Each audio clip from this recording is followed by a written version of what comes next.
श्री स्वामी समर्थ. तुम्हा सर्वांचं आपल्या चॅनलमध्ये मनापासून स्वागत आहे. तर आज मी तुमच्याशी अतिशय सुंदर असा अनुभव शेअर करणार आहे. एका ताईंचा, नगरच्या एक ताई आहे, त्यांचा हा अनुभव आहे.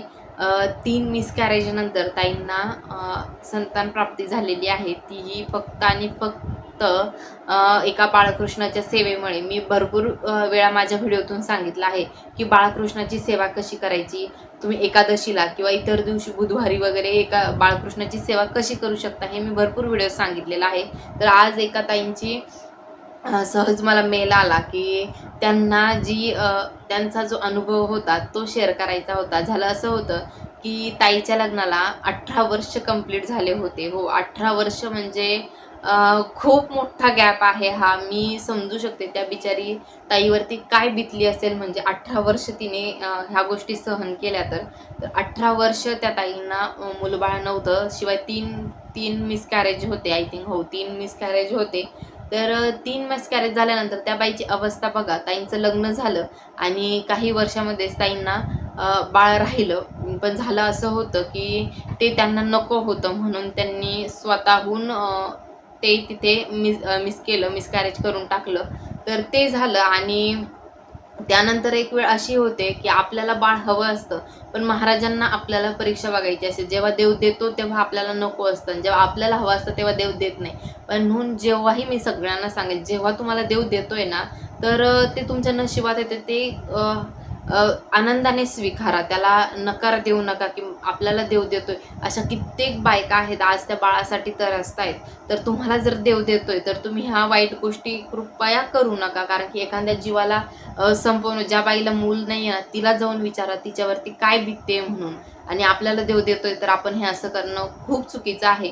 तर ताईंचं तसंच झालं. त्यांनी ते तिथे मिस करून टाकलं आणि त्यानंतर असं झालं, जेव्हा पाहिजे तेव्हा मिळालं नाही. मग त्यांनी भरपूर असे दवाखाने केले. 2 IVF पण त्यांचे फेल झालेले आहेत.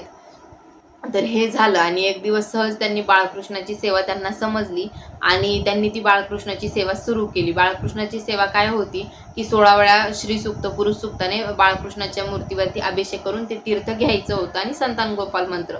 तर ही सेवा त्यांनी सुरू केली. सेवा होऊन त्यांची जे 41 दिवसाची सेवा असती, तर ती सेवा पूर्ण 41 दिवस झाली. 41 दिवस त्या दोघा नवरा बायकोने ते तीर्थ घेतलं. ती सेवा झाली, त्यांना काहीच रिझल्ट आला नाही.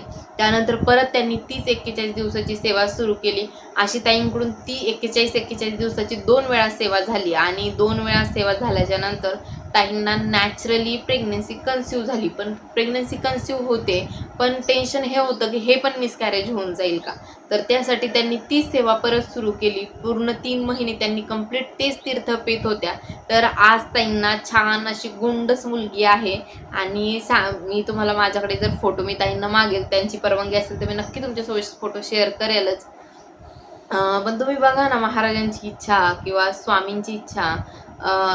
आणि मेन म्हणजे ताई स्वामींची सेवा करत होत्या की एखादी सेवा तुम्ही कुठलीही करा, भले ती स्वामींची असो, देवीची असो किंवा बाळकृष्णाची असो, पण त्या सेवेमध्ये सातत्य तेवढंच महत्त्वाचं आहे.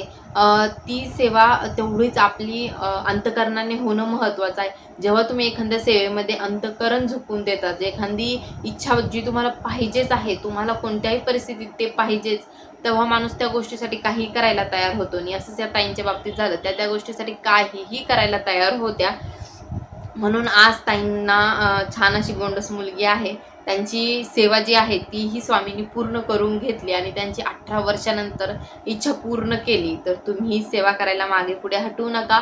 सेवेत सातत्य ठेवा. एक ना एक दिवस नक्की स्वामी तुम्हाला फळ देतील. अनुभव आवडला असेल तर नक्की लाईक, शेअर, सबस्क्राईब करा. श्री स्वामी